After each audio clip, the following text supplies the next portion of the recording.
Hello everyone, स्वागत है आपका हमारे यूट्यूब चैनल ग्लांस एकेडमी पर। जैसा कि हम लोग पढ़ रहे थे घटना चक्र में इंडियन पॉलिटी और या यूपी पीसीएस और एमपी पीसीएस को टारगेट करके बनाई जा रही है क्लासेस। तो आज हम पढ़ेंगे उसमें राष्ट्रपति हम पढ़ रहे थे कल की क्लास में, जिसमें हमने 42 क्वेश्चन तक और उसके शॉर्ट नोट्स को पढ़ लिया था। तो आज हम क्वेश्चन नंबर 43 से शुरुआत करेंगे।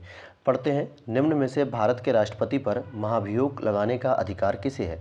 तो राष्ट्रपति पर महाभियोग कौन लगा सकता है? संसद के किसी भी सदन द्वारा लगाया जा सकता है, चाहे वो लोकसभा हो चाहे राज्यसभा। लेकिन याद रखिएगा, किसी भी राज्य के द्वारा या राज्य विधानसभा के द्वारा महाभियोग की प्रक्रिया शुरू नहीं की जा सकती, वो केवल राज्यपाल पर कर सकते हैं। तो ए ऑप्शन इज करेक्ट हो जाएगा कि संसद के दोनों सदनों को जो है कि ये अधिकार होता है। क्वेश्चन नंबर 44 है, संविधान के उल्लंघन के आधार पर राष्ट्रपति के विरुद्ध किसके द्वारा महाभियोग लगाया जा सकता है? मुख्य न्यायाधीश नहीं, उपराष्ट्रपति गलत, लोकसभा अध्यक्ष गलत, संसद के दोनों सदनों द्वारा डी ऑप्शन करेक्ट होगा। क्वेश्चन नंबर 45, भारत के राष्ट्रपति पर महाभियोग चलाने के लिए कम से कम कितने दिन पूर्व की सूचना देनी आवश्यक होगी? तो आंसर हो जाएगा आपका बी ऑप्शन, 14 दिन पूर्व सूचना देनी होगी। और इसके लिए भी 1/4 सदस्यों के द्वारा संकल्प पारित होना चाहिए और फिर उसके बाद 2/3 सदस्य जो है कि जब उसे साइन करके दे देंगे और दोनों सदनों में जब अलग अलग 2/3 बहुमत से पारित हो जाएगा विधेयक या संकल्प, तब जो है कि राष्ट्रपति को हटा दिया जाएगा उस पद से। क्वेश्चन नंबर 46 है, निम्नलिखित में से कौन सा भारत के राष्ट्रपति के निर्वाचक गण का तो भाग है परंतु उसके महाभियोग या अधिकरण का भाग नहीं है? मतलब राष्ट्रपति के निर्वाचन में तो शामिल होता है लेकिन उसके महाभियोग में नहीं। तो आप देखेंगे कि राज्यों की विधानसभाओं के निर्वाचित सदस्य शामिल तो होते हैं उसके निर्वाचन में, लेकिन उसको हटाने की प्रक्रिया में इनको शामिल नहीं किया जाता। उस समय केवल लोकसभा और राज्यसभा के सदस्य आते हैं। तो डी ऑप्शन करेक्ट होगा। क्वेश्चन नंबर 47 है, भारत के राष्ट्रपति पर महाभियोग की प्रक्रिया है कैसी? अर्ध न्यायिक प्रक्रिया, कार्यपालिका प्रक्रिया, न्यायिक प्रक्रिया या विधायी प्रक्रिया? तो ए ऑप्शन करेक्ट हो जाएगा, अर्ध न्यायिक प्रक्रिया के अंतर्गत यह आता है। क्वेश्चन नंबर 48, राष्ट्रपति का रिक्त स्थान भर लिया जाना चाहिए कितने समय के अंदर? 6 महीने के अंदर भर लिया जाना चाहिए, मतलब 6 माह में तो यह पद भर दिया जाना चाहिए। क्वेश्चन नंबर 49 है, पदासीन राष्ट्रपति की पदावधि की समाप्ति से भिन्न किसी कारण से उत्पन्न होने वाले रिक्ति की दशा में रिक्ति भरने के लिए निर्वाचन अवश्य हो जाना चाहिए। मतलब राष्ट्रपति का पद रिक्त होने से पहले अगर किसी कारण से उसका पद खाली हो जाता है तो कितने समय में यह पद भर लेना चाहिए? तो रिक्ति होने की तिथि से 6 माह के भीतर, रिक्ति होने की तिथि से 6 माह के भीतर इसे भर लिया जाना चाहिए। क्वेश्चन नंबर 50 है, भारत में राष्ट्रपति की मृत्यु, पद त्याग अथवा हटाए जाने पर पद में हुई रिक्ति को भरने की समय सीमा कितनी है? 6 माह हो जाएगी। ये सारे प्रश्न एक ही है, बस भाषा अलग अलग है। जब राष्ट्रपति की मृत्यु, त्यागपत्र या पदच्युत या अन्य कारणों से अपने कर्तव्यों को नहीं निभा सकता तो उपराष्ट्रपति कितने समय तक राष्ट्रपति के रूप में कार्य कर सकता है? देखिए प्रश्न यहाँ घुमाया गया है, जब राष्ट्रपति की मृत्यु हो गई या त्यागपत्र दे दिया या पदच्युत हो गया अर्थात उसने पद छोड़ दिया है, तो उस समय तो कोई ना कोई कार्यभार संभालेगा और वो कौन संभालता है? उपराष्ट्रपति कार्यभार संभालता है। लेकिन कितने समय के लिए? कि जब तक नया राष्ट्रपति को न चुन लिया जाए। तो इसका भी उत्तर वही हो जाएगा, 6 माह तक ही वो अधिकतम कार्य कर सकता है। कितना? 6 माह तक। तो यहाँ पे डी ऑप्शन करेक्ट हो जाएगा, 6 माह। अगले प्रश्न को देखते हैं, यदि मृत्यु, त्यागपत्र या हटाए जाने की स्थिति में भारत के राष्ट्रपति का पद रिक्त हो जाए तो उस पद का कार्यभार कौन संभालेगा? तो उपराष्ट्रपति संभालेगा। अगर उपराष्ट्रपति भी अब्सेंट है यानी कि नहीं है मौके पर, तो सुप्रीम कोर्ट का मुख्य न्यायाधीश संभालता है। और अगर यह भी उस समय मौके पर मौजूद नहीं है तो भारत के वरिष्ठतम न्यायाधीश के द्वारा संभाला जाता है। क्वेश्चन नंबर 53 है, यदि भारत के राष्ट्रपति का पद रिक्त हो जाए और कोई उपराष्ट्रपति भी न हो मौजूद तो उसमें कार्यवाहक राष्ट्रपति कौन होगा? आपके डी ऑप्शन करेक्ट होगा कि सर्वोच्च न्यायालय का मुख्य न्यायाधीश। और इस तरीके से कार्यवाहक न्यायाधीश के रूप में जो है कि कार्यवाहक राष्ट्रपति के रूप में किसने काम किया है? तो मोहम्मद हिदायतुल्लाह साहब ने जो है कि काम किया है। हमारे सुप्रीम कोर्ट के चीफ जस्टिस थे और इन्होंने राष्ट्रपति तक के पद को जो है कि संभाला है। क्वेश्चन नंबर 54 है, यदि राष्ट्रपति एवं उपराष्ट्रपति का पद खाली हो तो भारत के राष्ट्रपति के पद पर कौन कार्य करता है? तो भारत का मुख्य न्यायाधीश करता है। क्वेश्चन नंबर 55, यदि भारत में राष्ट्रपति उपराष्ट्रपति का पद एक ही समय बिंदु पर खाली हो जाता है तो राष्ट्रपति का पद अस्थायी तौर पर निम्नांकित अधिकारी धारण करता है। वो होते हैं सर्वोच्च न्यायालय का मुख्य न्यायाधीश, सुप्रीम कोर्ट ऑफ इंडिया, यानी कि जो चीफ जस्टिस होते हैं वो इंडिया के वही देखते हैं। क्वेश्चन नंबर 56 है, अपने कार्यकाल के दौरान भारत के राष्ट्रपति के विरुद्ध किसी भी न्यायालय में मुकदमा नहीं चलाया जा सकता। यह बात सही है, जब तक राष्ट्रपति अपने पद पर है तब तक उसके खिलाफ किसी भी मुकदमे को नहीं चलाया जा सकता। लेकिन प्रश्न यहाँ पर यह उठता है कि जब ये किसी भी कह रहा है तो दो प्रकार के मुकदमे होते हैं, एक तो होता है सिविल मुकदमा, ठीक है, यानी दीवानी मुकदमा, और एक होता है फौजदारी मुकदमा। तो आप ये ध्यान दीजिएगा कि फौजदारी मुकदमा तो बिल्कुल नहीं चलाया जा सकता, लेकिन जो सिविल मुकदमा है यानी कि दीवानी मुकदमा, इसको भी चलाने के लिए आपको पहले 2 माह का पहले ही नोटिस देना पड़ेगा और इसके लिए राष्ट्रपति को सूचित करना पड़ेगा। और आगे लिख रहा है राष्ट्रपति का पद संविधान के ऊपर होता है। यह तो बिल्कुल ही गलत है, राष्ट्रपति का पद भी संविधान के नीचे होता है, क्योंकि हमारे भारत में सर्वोच्च शक्ति कहाँ से होती है, संविधान को दर्जा दिया गया है। तो ए ऑप्शन करेक्ट हो जाएगा, लेकिन आर गलत हो जाएगा, अर्थात कि कारण गलत है, तो सी ऑप्शन करेक्ट हो जाएगा। ठीक है,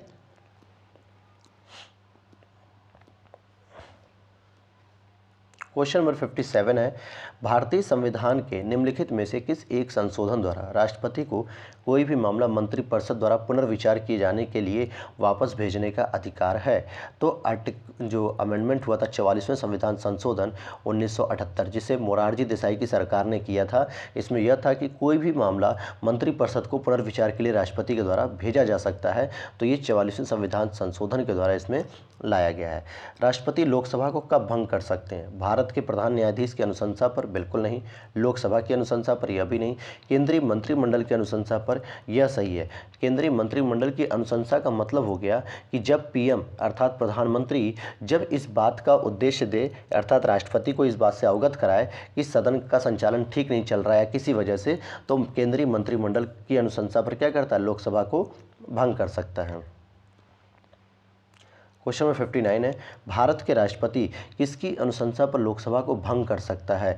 तो मंत्रिपरिषद, यानी जिसमें प्रधानमंत्री भी शामिल है, बाकी उसके कैबिनेट मंत्री भी शामिल है, इनकी अनुशंसा या इनके कहने पर वो भंग कर सकता है।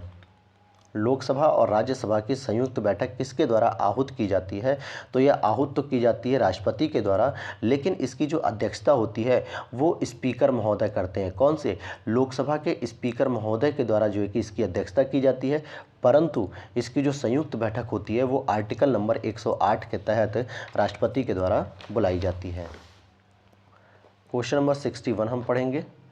अनुच्छेद 108 के अंतर्गत लोकसभा और राज्यसभा की संयुक्त बैठक आहूत की जाती है। अभी हमने पढ़ा कि राष्ट्रपति के द्वारा यह आहूत की जाती है और इसकी अध्यक्षता लोकसभा स्पीकर के द्वारा की जाती है। लेकिन ये संयुक्त बैठक बुलाई क्यों जाती है? सामान्य विधेयक पर जब गतिरोध हो जाता है तो ऐसी स्थिति में उस गतिरोध को दूर करने के लिए दोनों ही सदनों की एक संयुक्त बैठक बुलाई जाती है। परंतु धन विधेयक और संविधान संशोधन विधेयक, इन दोनों ही विधेयकों पर जो है कि किसी भी प्रकार की संयुक्त बैठक का प्रावधान नहीं है।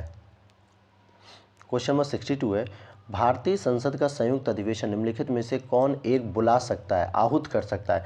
राष्ट्रपति आहूत करेगा, लेकिन लोकसभा स्पीकर क्या करेगा, उसकी अध्यक्षता करेगा। कौन सी अभिव्यक्ति भारत के संविधान के अनुच्छेद 108 के अंतर्गत दोनों सदनों की संयुक्त बैठक आहूत करने की सूचना के संबंध में उचित है? तो राष्ट्रपति का आशय या राष्ट्रपति द्वारा अधिसूचना जो दी जाती है उसी को इसको माना जाता है। भारत के राष्ट्रपति से संबंधित निम्नलिखित कथनों में से कौन सा कथन एक सही नहीं है? यहाँ पे पूछा जा रहा है एक सही नहीं है। वह संसद का एक संगठक भाग है। बिल्कुल सही बात है, क्योंकि जब संसद का निर्माण होता है दोस्तों तो इसमें 3 लोग आते हैं। एक तो होते हैं राष्ट्रपति प्रेसिडेंट साहब, दूसरे लोकसभा और तीसरी राज्यसभा। इन तीनों को ही मिला के संसद का निर्माण किया जाता है। वह दोनों सदनों में चर्चा में भाग लेता है, ले सकता है चर्चा में भाग, वो दोनों सदनों में ले सकता है। तीसरा, वह प्रत्येक वर्ष दोनों सदनों की संयुक्त बैठक को आहूत करता है या संबोधित करता है। बिल्कुल सही बात है। वह किन्हीं परिस्थितियों में अध्यादेश लागू कर सकता है, यह भी सही बात है। लेकिन यहाँ जो मैंने बताया आपको, बी ऑप्शन यही गलत हो जाएगा, क्योंकि वह दोनों सदनों में चर्चा में भाग नहीं लेता है। किस में लेता है? चर्चा में भाग नहीं लेता है। वो केवल लोकसभा में ले सकता है, क्योंकि वो लोकसभा के सदस्य बनने की योग्यता रखता है। तो बी ऑप्शन करेक्ट हो जाएगा। आगे है क्वेश्चन नंबर 65, राष्ट्रपति संसद का भाग है। सही बात है। संसद के दोनों सदनों द्वारा पारित विधेयक बिना राष्ट्रपति की स्वीकृति के कानून नहीं बन सकता, यह भी सही है। और यह दोनों ही एक दूसरे की स्पष्टीकरण कर रहे हैं। तो ए ऑप्शन करेक्ट हो गया। क्वेश्चन नंबर नेक्स्ट है 66। एक विधेयक जो संसद में प्रस्तुत किया जाता है कौन सी क्रिया के बाद अधिनियम बन जाता है? जब राष्ट्रपति उसे अपनी सहमति दे देता है या उस पर साइन कर देता है तो वह एक कानून के रूप में बन जाता है। तो 66 का बी ऑप्शन करेक्ट हो गया। क्वेश्चन नंबर 67 है, भारत के राष्ट्रपति ने जिस एकमात्र मामले में अपने वीटो की शक्ति का प्रयोग किया था वह कौन था? तो ज्ञानी जैल सिंह के द्वारा किया गया था भारतीय डाकघर अधिनियम, यानी भारतीय डाकघर संशोधन अधिनियम। और इस पर ज्ञानी जैल सिंह ने किया था। किसने किया था? ज्ञानी जैल सिंह। जिस समय सरकार किसकी थी? आपकी राजीव गांधी की थी। किसकी थी सरकार? राजीव गांधी, क्योंकि वही इस समय प्राइम मिनिस्टर थे।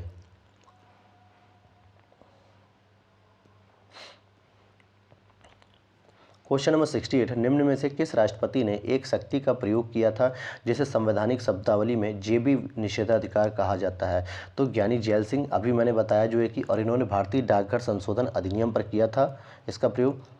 क्वेश्चन नंबर 69 है, भारतीय संविधान के किस अनुच्छेद के अंतर्गत राष्ट्रपति संसद के दोनों सदनों द्वारा पारित किसी बिल पर अपनी स्वीकृति रोक सकता है, अर्थात वीटो का प्रयोग कर सकता है?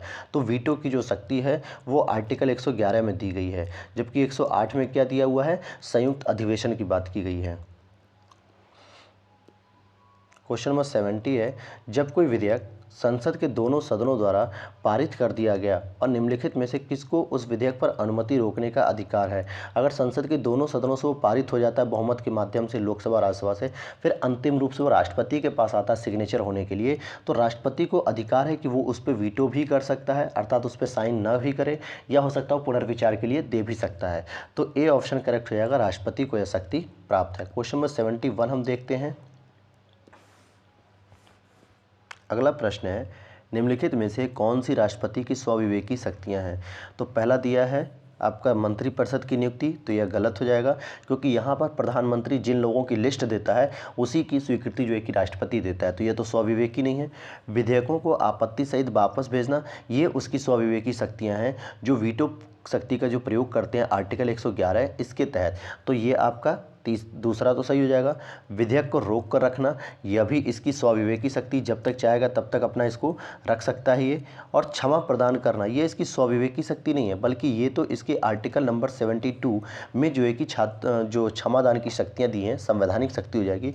संयुक्त अधिवेशन की अधिसूचना जारी करना और संसद को संदेश भेजना, और साथ ही साथ जो है कि न्यायाधीशों की नियुक्ति करना, तो न्यायाधीशों की नियुक्ति करना भी इसकी स्वविवेकी नहीं है, क्योंकि ये आर्टिकल 124 के तहत सुप्रीम कोर्ट में जो है कि सारी प्रोविजंस होते हैं, संसद इसके लिए वो करती है।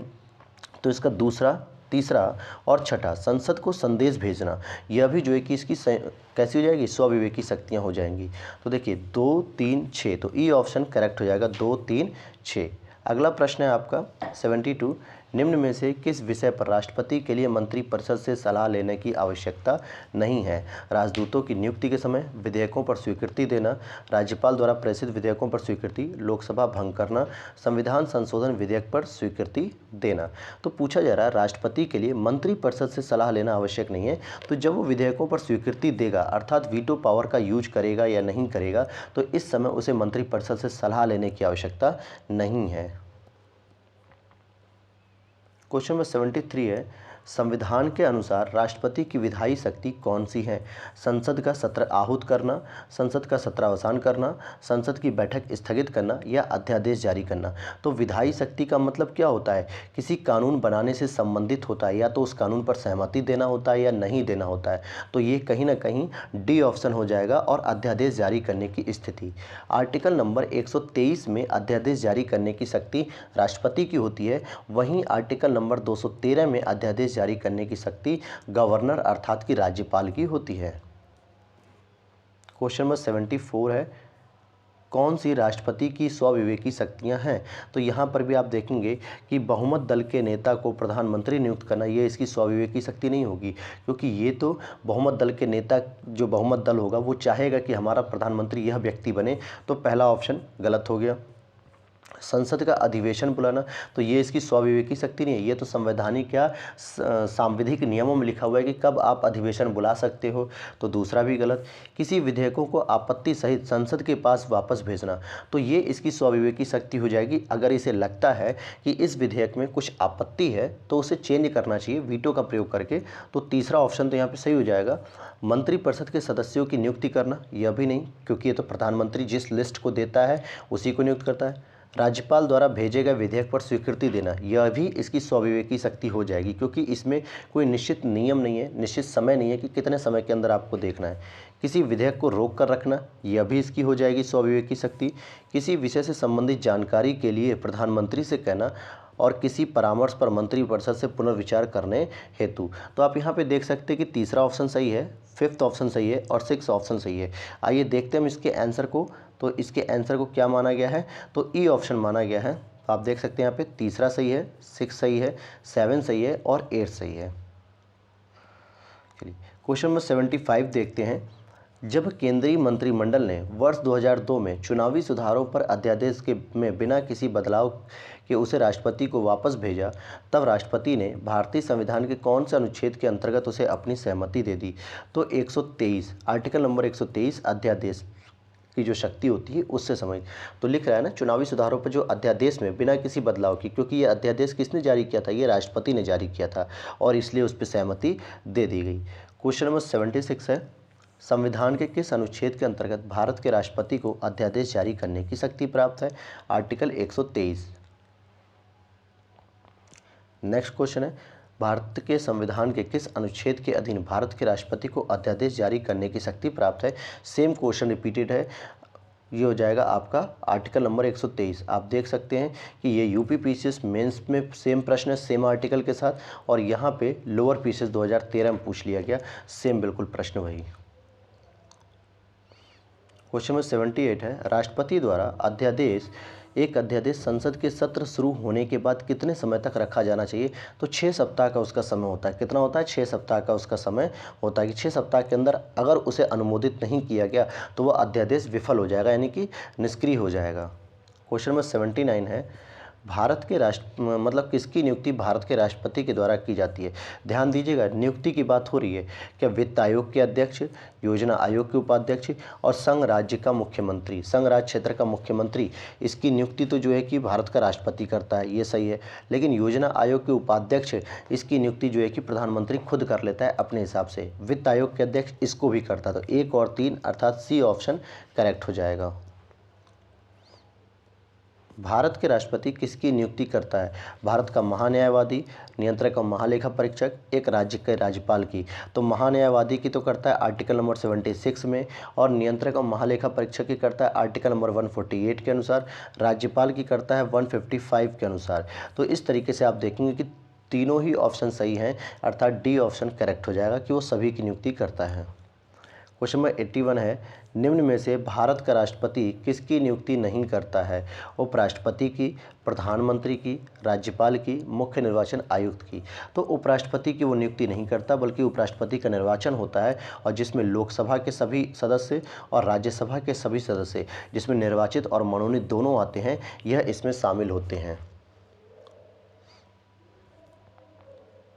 क्वेश्चन नंबर हमारा 82 है, संविधान असाधारण परिस्थितियों में राष्ट्रपति को राज्यपाल के कृत्यों के निर्वहन हेतु उपबंध कर सकता है। राष्ट्रपति को राज्यपाल के कृत्यों को निर्वहन करने के लिए 160 आर्टिकल नंबर 160 का प्रयोग करके ऐसा कार्य की शक्ति दे सकता है। क्वेश्चन नंबर 83 है, भारतीय संविधान भारत के राष्ट्रपति को अधिकार नहीं देता है। कौन सा अधिकार नहीं देता है, प्रधानमंत्री की नियुक्ति का देता है, राज्यों के मुख्यमंत्री की नियुक्ति का, ये गलत है, ये राज्यपाल के पास अधिकार है। रक्षा बलों का सर्वोच्च कमांडर होने का, यह भी सही है। देश के किसी भी भाग में आपातकालीन स्थिति लागू करने का, यह भी सही है। तो बी ऑप्शन करेक्ट हो जाएगा, क्योंकि राज्यों के मुख्यमंत्री की नियुक्ति राष्ट्रपति नहीं बल्कि राज्यपाल के द्वारा की जाती है। 84 क्वेश्चन में कहा गया भारतीय संविधान का कौन सा अनुच्छेद राष्ट्रपति को उच्चतम न्यायालय से परामर्श करने की शक्ति देता है। तो उच्चतम न्यायालय से जो परामर्श करने की शक्ति है वो आर्टिकल नंबर 143 में दी गई है। लेकिन यहाँ पे दो प्रोविज़न आते हैं। अगर कोई भी परामर्श ऐसा है जो सुप्रीम कोर्ट से जो है कि संविधान बनने से पहले अगर पूछा गया है तो उस पर सुप्रीम कोर्ट बाध्यकारी है बताने के लिए किसी भी प्रोविज़न पे या किसी भी सलाह को लेकर। और अगर संविधान बनने के बाद अगर कोई ऐसा प्रश्न है जो सलाह पूछी जा रही है संविधान बनने के बाद से संबंधित है तो इसमें सुप्रीम कोर्ट स्वतंत्र है कि वो चाहे तो सलाह बता सकती है या नहीं बता सकती है। लेकिन इन दोनों ही कंडीशन में राष्ट्रपति पूरी तरह से स्वतंत्र है कि वो उच्चतम न्यायालय के परामर्श को माने या ना माने, ये पूरी तरीके से स्वतंत्र है।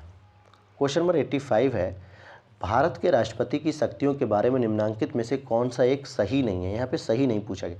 राष्ट्रपति को सर्वोच्च न्यायालय के परामर्श को स्वीकार करना चाहिए, ये आवश्यक नहीं है। मैंने अभी बताया कि ये तो स्वेच्छाचारी है, विवेकाधीन है। अगर उसे लगेगा कि स्वीकार करना है तो ठीक, नहीं तो वो नहीं भी कर सकता। तो चाहिए का मतलब यहाँ बाध्यकारी बता रहा है, लेकिन ऐसा नहीं है। तो ए ऑप्शन ही करेक्ट हो जाएगा, क्योंकि आपातकालीन शक्तियाँ भी हैं राज्यों में। राष्ट्रपति शासन को आगे बढ़ाने की शक्ति भी है उसके पास। राष्ट्रपति सर्वोच्च न्यायालय के परामर्श को स्वीकार अथवा अस्वीकार कर सकता है। देखिए यहाँ पे यह बात सही लिखी है, लेकिन यहाँ लिख रहा है स्वीकार करना चाहिए, तो ये ऐसा नहीं होता है। क्वेश्चन नंबर 86 हम देखेंगे। संविधान के अनुसार निम्नांकित में से क्या शब्दशः भारत के राष्ट्रपति की शक्ति नहीं है। तो क्या नहीं है? अध्यादेश का प्रख्यापन, ये तो 123 में दिया हुआ है। उच्चतम न्यायालय से परामर्श करना, यह भी दिया हुआ है 143 में। संसद के दोनों सदनों को संदेश भेजना और क्षमादान करना, आर्टिकल 72। देखिए संसद के दोनों सदनों को संदेश भेजता है वो संदेश, परंतु यह संविधान के अनुसार नहीं बल्कि संसदीय नियमों में दिया हुआ है। तो इसलिए सी ऑप्शन करेक्ट होगा। भारत के राष्ट्रपति को यह अधिकार प्राप्त नहीं है कि वह क्षमादान करे, सर्वोच्च न्यायालय के न्यायाधीश को हटाए, आपातकाल की घोषणा करे या अध्यादेश जारी करे।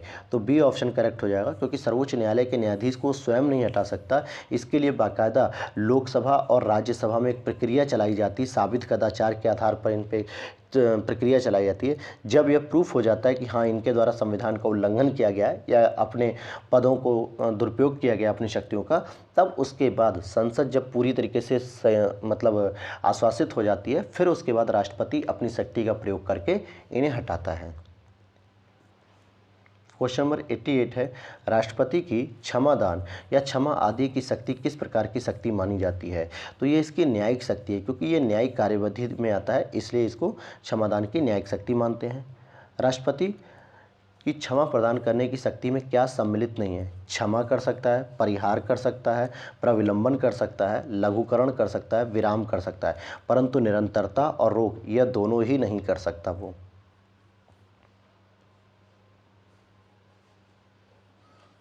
क्वेश्चन नंबर 90 है किस प्रकार के प्राधिकार भारत के राष्ट्रपति को प्राप्त हैं? वास्तविक और लोकप्रिय प्राधिकार प्राप्त है। गलत। वास्तविक जो है कि किसको प्राप्त है?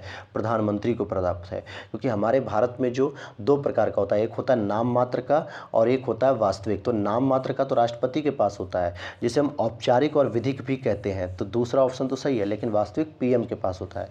और राजनीतिक और नाम मात्र का, लेकिन यहाँ पर राजनीतिक नहीं होना चाहिए क्योंकि वो तो संवैधानिक होता है, और संवैधानिक और नाम मात्र ये सही है। तो 2 और 4 ऑप्शन सही हो गया, यानी डी ऑप्शन करेक्ट हो गया। अच्छा प्रश्न था ये। क्वेश्चन नंबर 91 है भारतीय संविधान के अनुसार भारत के राष्ट्रपति का यह कर्तव्य है कि वह निम्नलिखित में से किनको संसद के पटल पर रखवाएगा? संघ वित्त आयोग की सिफारिशों को रखवाता है, बिल्कुल सही बात है। वित्त आयोग की रिपोर्ट्स आती हैं। लोक लेखा समिति के प्रतिवेदन को रिपोर्ट देता है, बिल्कुल सही बात है। क्या? नहीं, ये गलत हो जाएगा। नियंत्रक और महालेखा परीक्षक के प्रतिवेदन को रखवाएगा, बिल्कुल ये रखवाएगा जो कैग की रिपोर्ट आती, ताकि लोक लेखा समिति उस पर जो है कि काम कर सके। और राष्ट्रीय अनुसूचित जाति आयोग के प्रतिवेदन को भी रखता है। तो दूसरा गलत है, बाकी 1, 3, 4 सही है। तो सी ऑप्शन करेक्ट हो गया। क्वेश्चन नंबर 92 हम देखते हैं। निम्न में से कौन से संवैधानिक अधिकार या संवैधानिक विशेषाधिकार राष्ट्रपति का नहीं है? राष्ट्रपति का नहीं है। साधारण बिल को पुनर्विचार हेतु लौटाना सही है। वित्तीय बिल को पुनर्विचार हेतु लौटाना, लोकसभा को भंग करना, प्रधानमंत्री की नियुक्ति करना। तो देखिए ये संवैधानिक विशेषाधिकार नहीं है, बी ऑप्शन, क्योंकि वित्तीय बिल या यूँ कहें कि हम आर्टिकल नंबर 112, आर्टिकल नंबर 110 जो धन विधेयक हैं, इन सबको पुनः विचार के लिए राष्ट्रपति नहीं लौटा सकता है। अगला प्रश्न है 93, निम्नलिखित में से किसी भौगोलिक क्षेत्र को अनुसूचित क्षेत्र घोषित करने का संवैधानिक अधिकार किसको दिया गया है? तो राष्ट्रपति को दिया गया है कि वो अनुसूचित क्षेत्र नियुक्त कर सकता है या उसे घोषित कर सकता है। संसद के लिए राष्ट्रपति का अभिभाषण कौन तैयार करता है? केंद्रीय मंत्रिमंडल, अर्थात जो सरकार के लोग होते हैं वही मंत्रिमंडल राष्ट्रपति के लिए अभिभाषण तैयार करते हैं। भारत के प्रथम राष्ट्रपति राजेंद्र प्रसाद किस राज्य से थे? तो ये बिहार से थे। कहाँ से थे? बिहार से जो है कि राजेंद्र प्रसाद जी पहले भारत के राष्ट्रपति थे। क्वेश्चन नंबर 96 है, स्वतंत्र भारत के प्रथम राष्ट्रपति कौन थे या कहाँ से थे? तो स्वतंत्र भारत के जो पहले राष्ट्रपति थे वो 24 जनवरी 1950 का उनका नामांकन हो चुका था, यानी उनको नियुक्त किया जा सका था, और 26 जनवरी से उनका कार्यभार शुरू हो जाता है। वो थे हमारे राजेंद्र प्रसाद, डॉक्टर राजेंद्र प्रसाद, बिहार से। 2 अवधि के लिए भारत के राष्ट्रपति कौन बने थे? तो राजेंद्र प्रसाद जो है कि 2 अवधि के लिए ही बन गए थे, 1950 से लेके 1952 तक के लिए, फिर 1952 से 1957, इस तरीके से वो बने थे। भारत के चौथे राष्ट्रपति कौन थे? मैंने आपको लिस्ट पढ़ाई थी कल की वीडियो में। तो भारत के जो चौथे राष्ट्रपति थे वो वीवी गिरी थी, क्योंकि सबसे पहले कौन थे आपके? राजेंद्र प्रसाद थे, फिर उसका सर्वपल्ली राधाकृष्णन थे, और उसके बाद जो है कि जाकिर हुसैन साहब आते हैं, फिर उसके बाद वीवी गिरी साहब आते हैं। तो ये चौथे नंबर पर आते हैं। सर्वसम्मति से निर्वाचित भारत के राष्ट्रपति कौन थे? तो एन संजीव रेड्डी या नीलम संजीव रेड्डी, जिनको निर्विरोध राष्ट्रपति भी कहा जाता है। निर्विरोध का मतलब क्या होता है कि जिसके विरोध में कोई भी व्यक्ति खड़ा ना हो, यानी अपोजिशन में कोई व्यक्ति नहीं खड़ा था, ये अकेले ही राष्ट्रपति का चुनाव लड़ रहे थे। क्वेश्चन नंबर 100 है, भारतीय सर्वसम्मति जो भारतीय राष्ट्रपति के सर्वसम्मति से चुने जाने का अभी तक का एकमात्र उदाहरण है, तो वो कौन हो जाएंगे? नीलम संजीव रेड्डी। अभी हमने पढ़ा है इसको कि नीलम संजीव रेड्डी हो जाएंगे। देखिए डी ऑप्शन करेक्ट भी हो गया।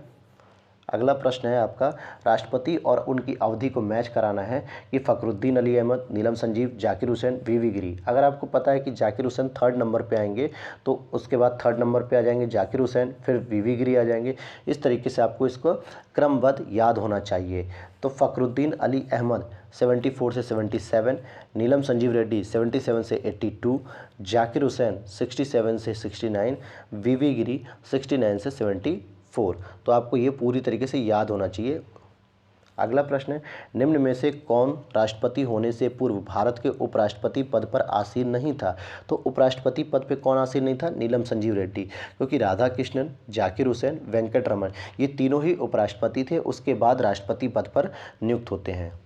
अगला प्रश्न है 103 नंबर पे, निम्नलिखित में से कौन से भारतीय राष्ट्रपति लोकसभा अध्यक्ष भी रहे हैं? जो लोकसभा अध्यक्ष भी रहे हैं वो हैं आपके नीलम संजीव रेड्डी, क्योंकि नीलम संजीव रेड्डी लोकसभा अध्यक्ष के पद पर भी रहे, उसके बाद ये राष्ट्रपति के पद पर भी पहुंचे थे। अगला प्रश्न है आपका 104 क्वेश्चन नंबर, निम्नलिखित में से भारत के राष्ट्रपतियों में कौन दार्शनिक राजा अथवा दार्शनिक शासक के रूप में जाना जाता है? तो डॉक्टर राधाकृष्णन को जो है कि दार्शनिक राधाकृष्ण के रूप में जाता है, क्योंकि इन्हीं के अवसर पे हम शिक्षक दिवस भी मनाते हैं, और ये जो है कि दार्शनिक राजा और दार्शनिक शासक के रूप में जाने जाते हैं, क्योंकि ये शिक्षाविद भी बहुत अच्छे थे। क्वेश्चन नंबर 105 है, भारत के निम्नलिखित राष्ट्रपतियों में से कौन ट्रेड यूनियन आंदोलन से संबद्ध रहा है? तो वीवी गिरी साहब जो है कि ट्रेड यूनियन आंदोलन से संबद्ध भी रहे हैं। अगला प्रश्न है, भारत के किस राष्ट्रपति को मिसाइल मैन की संज्ञा दी जाती है? ये तो बहुत ही अच्छा प्रश्न है, डॉक्टर APJ अब्दुल कलाम। और आप लोग कमेंट बॉक्स में बताइएगा कि किस महिला को मिसाइल विमेन कहा जाता है, यह आपको बताना है। अगला प्रश्न है, भारत के मुख्य न्यायाधीशों में किस एक ने राष्ट्रपति के रूप में कार्य किया है? तो M हिदायतुल्लाह, इन्होंने जो है कि कार्यवाहक राष्ट्रपति के रूप में भी कार्य किया था। क्वेश्चन नंबर 108 है, निम्नलिखित में से कौन असंगत है? राजेंद्र प्रसाद, राधाकृष्णन, जाकिर हुसैन, जवाहरलाल नेहरू। देखिए राधाकृष्णन हो गए, राजेंद्र प्रसाद हो गए, जाकिर हुसैन हो गए, ये तीनों ही प्रेसिडेंट रह चुके हैं राष्ट्रपति, जबकि जवाहरलाल नेहरू प्रधानमंत्री थे, तो ये अलग हो गया। श्रीमती प्रतिभा देवी पाटिल भारतीय गणतंत्र के राष्ट्रपति के रूप में किस क्रम पर आती हैं? तो 12वें क्रम पर आती हैं। कौन से क्रम पे? 12 नंबर पे। क्वेश्चन नंबर 110 है, भारत के पूर्व राष्ट्रपतियों में निम्नलिखित में से कौन बिहार का राज्यपाल रह चुका है? बिहार का राज्यपाल डॉक्टर जाकिर हुसैन रह चुके हैं, बिहार के राज्यपाल भी यह रह चुके हैं। और क्वेश्चन नंबर 111 देखते हैं, निम्न में से कौन से राष्ट्रपति सर्वोच्च न्यायालय में उपस्थित हुए थे जब सर्वोच्च न्यायालय राष्ट्रपति के निर्वाचन विवाद की सुनवाई कर रहा था। तो वीवी गिरी साहब जो है कि क्योंकि इनको सर्वोच्च न्यायालय में भी उपस्थित होना पड़ गया था, राष्ट्रपति के निर्वाचन समय कुछ विवाद हो गया था जो इनके समय में सामने आए थे। और अगला प्रश्न है, राष्ट्रपति भवन को डिज़ाइन किया गया था, किसके द्वारा किया गया था? अंग्रेजों के द्वारा, एडविन लुटियन साहब के द्वारा इसको डिज़ाइन किया गया था, जिसे वायसराय हाउस का नाम दिया गया था। लेकिन आज इसे हम जो है कि क्या कहते हैं, अपने राष्ट्रपति भवन कहते हैं। अगला टॉपिक आपका आ रहा है उपराष्ट्रपति, और इसको हम लोग पढ़ेंगे नेक्स्ट वीडियो में। मिलते हैं नेक्स्ट वीडियो में। और अब हम लोग पढ़ेंगे इंडियन ज्योग्राफी, जिसकी वीडियो भी आपको थोड़ी देर में मिल जाएगी। चलिए मिलते हैं नेक्स्ट वीडियो में। Thanks for watching.